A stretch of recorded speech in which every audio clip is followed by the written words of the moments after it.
Good morning, student. In our previous video, we were discussing about the educational leadership. साथ साथ हम लोग ये भी पढ़ रहे थे कि राज्य एवं इंस्टीट्यूशन ये सब शिक्षा के विकास के लिए क्या कर सकते हैं, मीन्स स्टूडेंट की लर्निंग कैपेबिलिटी को बढ़ाने के लिए क्या कर सकते हैं। तो जैसे विभिन्न मीन्स शिक्षा मीन्स 42nd कॉन्स्टिट्यूशनल अमेंडमेंट के अनुसार मीन्स 42वां संविधान संशोधन के अनुसार जो 1972 में हुआ था, शिक्षा को कंकरेंट लिस्ट में डाला गया है, समवर्ती सूची में डाला गया है, जिसके तहत अब शिक्षा से संबंधित नीति का निर्माण करने के लिए राज्य और केंद्र दोनों मिलकर सहयोग करके कार्य करते हैं। तो राज्य की क्या भूमिका हो सकती है? तो राज्य के अंतर्गत जैसे विभिन्न लोक सेवा आयोग हम कर सकते हैं, जैसे बीपीएससी हो गया, जेपीएससी हो गया, यूपीपीसीएस हो गया। ये हम इस शिक्षा के विकास के लिए कुछ हमेशा मान लीजिए क्या काम करने हैं या एग्ज़ाम लेने हैं या नए नए रिक्रूटमेंट करने हैं, ये संबंधित अपने अपने क्षेत्र राज्य में ये शिक्षा से संबंधित कार्य करती हैं।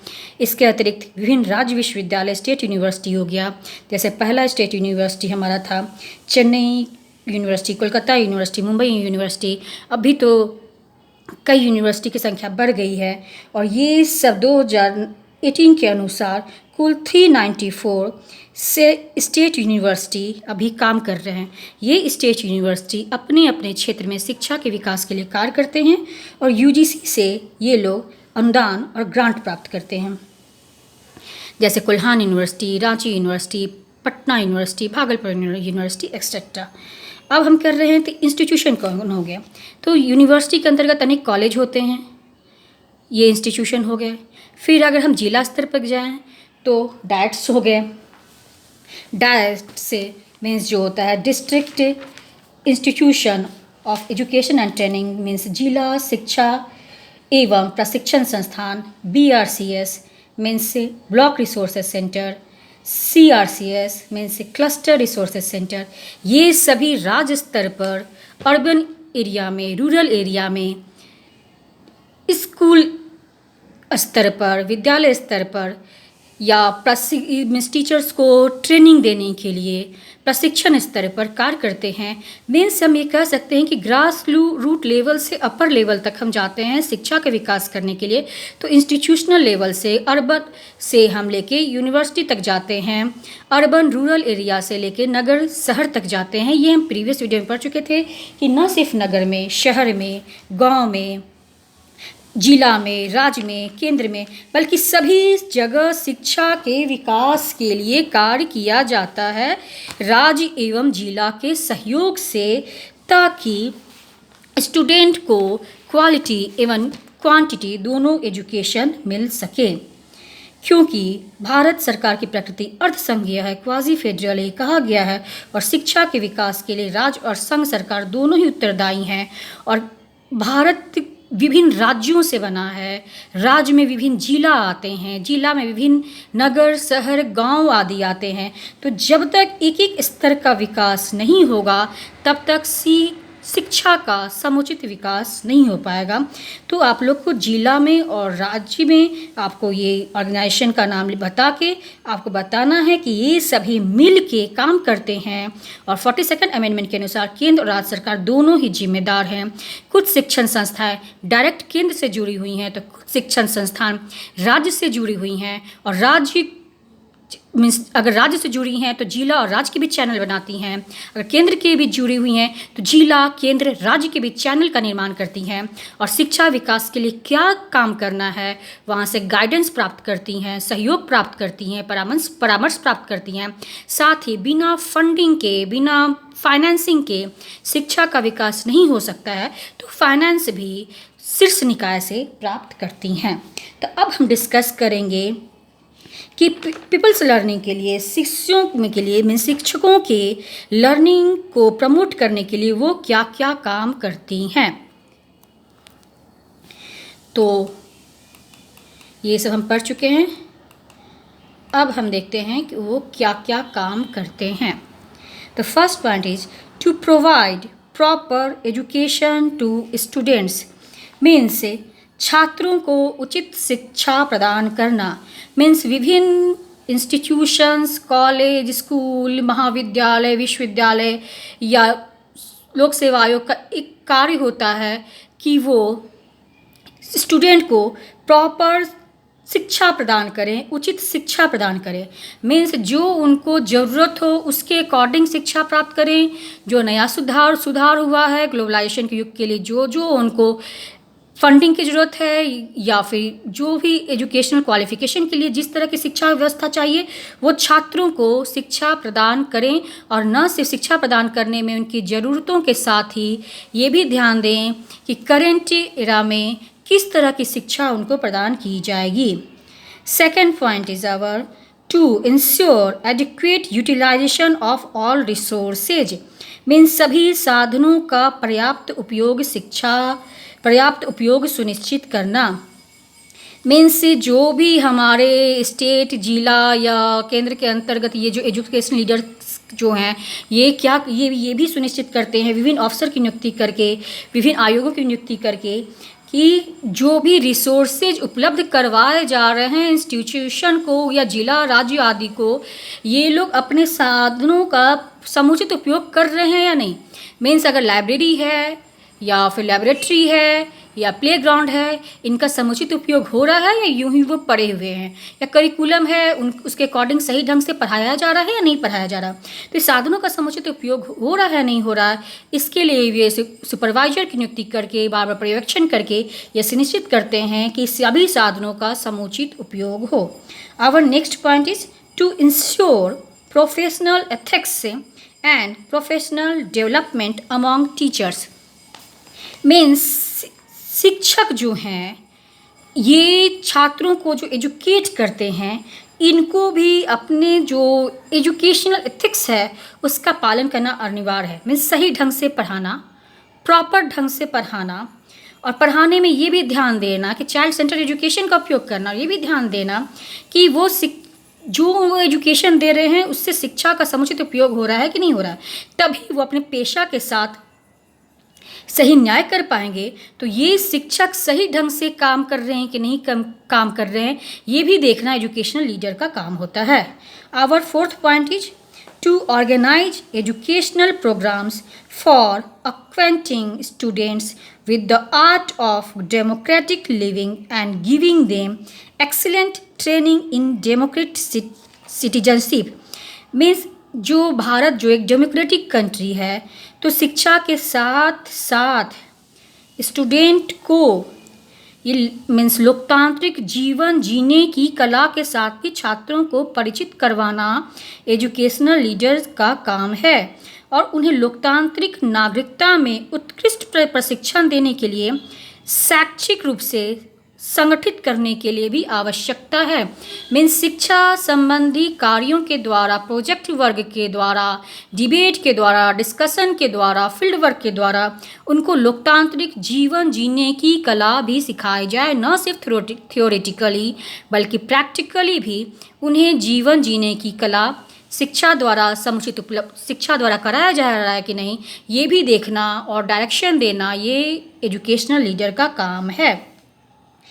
टू मोबिलाइज द कम्युनिटी, समुदाय को जुटाने के लिए एजुकेशन लीडर का ये भी काम है कि जिस एरिया में जिस संबंधित शिक्षा की व्यवस्था की जा रही है, तो वहाँ समुचित ढंग से शिक्षा पहुँच रहा है कि नहीं पहुँच रहा है। सर्व शिक्षा अभियान, तो बच्चों तक, सारे बच्चों तक शिक्षा पहुँच रहा है कि नहीं पहुँच रहा है। रूरल एरिया, अर्बन एरिया में देखते हैं कि सारे बच्चे स्कूल आ रहे हैं कि नहीं आ रहे हैं, उनका परसेंटेज सही है कि नहीं है। मीन्स समुदाय को संगठित और साथ ही समुदाय को भी शिक्षा के प्रति जागरूकता पैदा कराना, इस संबंधित भी जो भी कार्य ऑर्गेनाइज किए जाते हैं, ये भी एजुकेशनल लीडर यहाँ भी अपने गाइडेंस या सहयोग का या सुपरविजन का ये अपने परामर्श से लाभ प्रदान करते हैं। Our next point is to organise co-curricular activities effectively for developing talent of students and work efficiency of teachers। Means छात्रों की प्रतिभा और शिक्षकों की कार्य क्षमता के विकास के लिए सह पाठ्यक्रम गतिविधियों का प्रभावी ढंग से व्यवस्थित करना।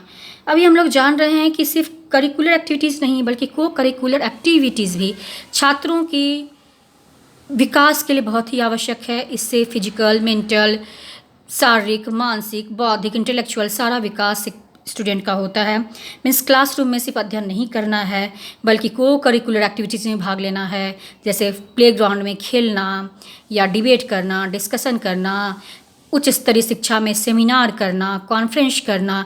ये सब को करिकुलर एक्टिविटीज़ हो रहा है कि नहीं हो रहा है, समुचित ढंग से पालन हो रहा नहीं हो रहा है, ये रूल रेगुलेशन समय समय पर एजुकेशनल लीडर्स द्वारा बनाया जाता है, जिसका पालन करना इसके अंतर्गत इंस्टीट्यूशन के लिए अनिवार्य होता है। Our next point is to get the work done effectively, efficiently and with satisfaction among the individuals and benefits to the society. Means यहाँ हमारे कहने का तात्पर्य है कार्य को प्रभावी ढंग से कुशलतापूर्वक और व्यक्तियों के बीच संतुष्टि के साथ समाज को भी लाभ प्रदान करना। मीन्स कार्य इतने अच्छे ढंग से, प्रभावी ढंग से, कुशलतापूर्वक किए जाए, जो स्टूडेंट हैं उनको तो संतुष्टि मिले ही, मीन्स उनके फ्यूचर के लिए तो वो सहयोगी हो ही, साथ ही राज्य का भी विकास हो, समाज को भी उससे लाभ प्रदान करना। मीन्स स्टूडेंट में एथिक्स को भी भरना, मीन्स स्टूडेंट को मीन्स एजुकेट करने के साथ साथ उनको एथिक्स को भी का पाठ पढ़ाना चाहिए, वैल्यू एजुकेशन का भी देना चाहिए, कम्युनिटी डेवलपमेंट का भी बारे में बताना चाहिए, जो न इसका मतलब है कि न सिर्फ स्टूडेंट के विकास के लिए सहयोगी हो, बल्कि समाज के विकास के लिए भी सही उपयोगी साबित हो, ऐसी शिक्षा की व्यवस्था करना, ऐसा सुधार हमेशा इसलिए करना ये होता है। इसलिए हमेशा शिक्षा नीति में समय की आवश्यकता के अनुरूप सुधार किया जाता रहता है। Our next point is to prepare students for taking appropriate places in various vocations and avenues of life. Means विभिन्न व्यवसायों और जीवन के रास्ते में उचित स्थानों पर बात करने के लिए छात्रों को तैयार करने के लिए। मीन्स ये नहीं है कि छात्रों को सिर्फ आप क्लासरूम में एजुकेट कर दीजिए, वो एग्जाम में जाकर से पेपर लिख के चले आए, बल्कि उन्हें इस तरह तैयार कीजिए मीन्स वाइवा ओरल के लिए भी वो तैयार हो पाए, या आगे जिस फील्ड में काम कर रहे हैं उनका वो समुचित उपयोग प्रैक्टिकली कर पाएँ। मीन्स सिर्फ उनको आप बुकिश नॉलेज मत दीजिए, उनको प्रैक्टिकल नॉलेज दीजिए जो उनके जीवन के रास्ते में उनके का सहयोग करे। इसलिए वोकेशनल एजुकेशन की व्यवस्था की गई है, जिससे जो उनके जीवन के लिए सहयोगी हो। Our next point is to train the students in developing scientific attitude of and objectives, outlook towards all aspects and activities of life. Means सभी पहलुओं और जीवन की गतिविधियों के प्रति वैज्ञानिक दृष्टिकोण और वस्तुनिष्ठ दृष्टिकोण विकसित करने में छात्रों को प्रशिक्षित करने के लिए।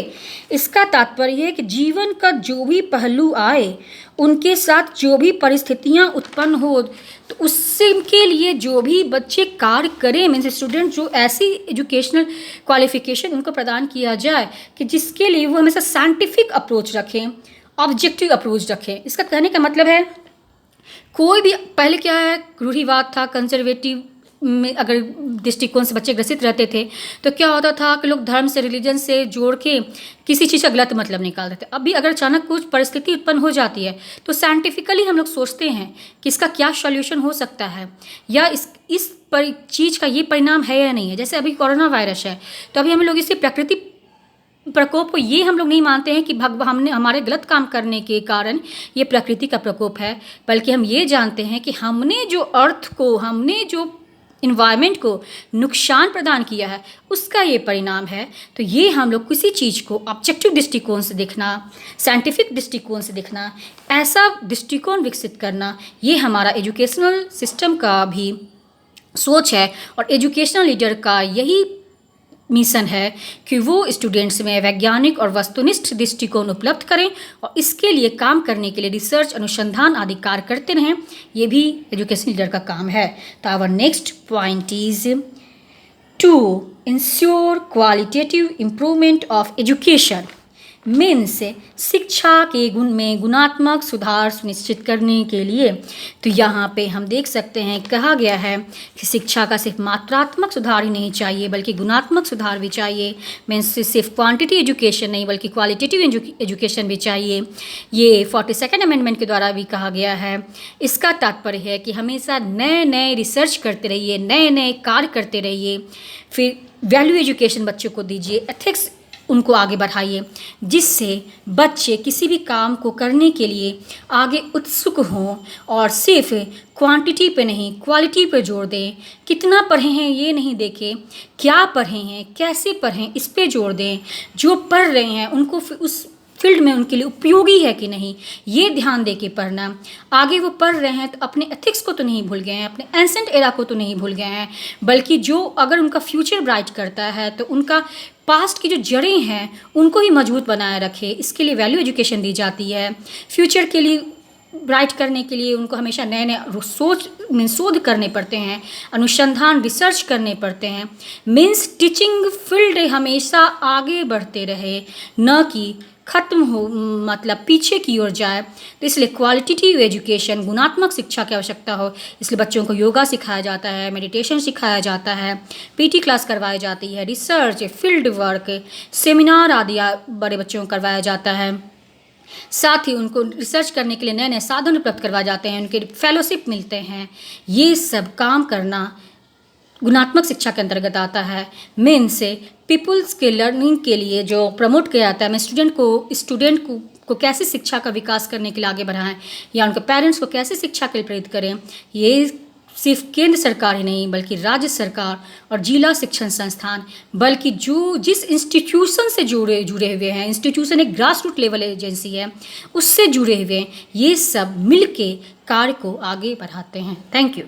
तो आपको लिखना है कि एजुकेशनल लीडरशिप क्या है, फिर इस में से फिर ये एजुकेशनल फील्ड में काम करने के लिए कौन कौन क्षेत्र जिम्मेदार हैं, फिर कैसे स्टेट ऑर्गेनाइजेशन, डिस्ट्रिक्ट ऑर्गेनाइजेशन मिलके शिक्षा कार्य को आगे बढ़ाता है। आपको इस पोर्शन में लिखना है। Thank you very much.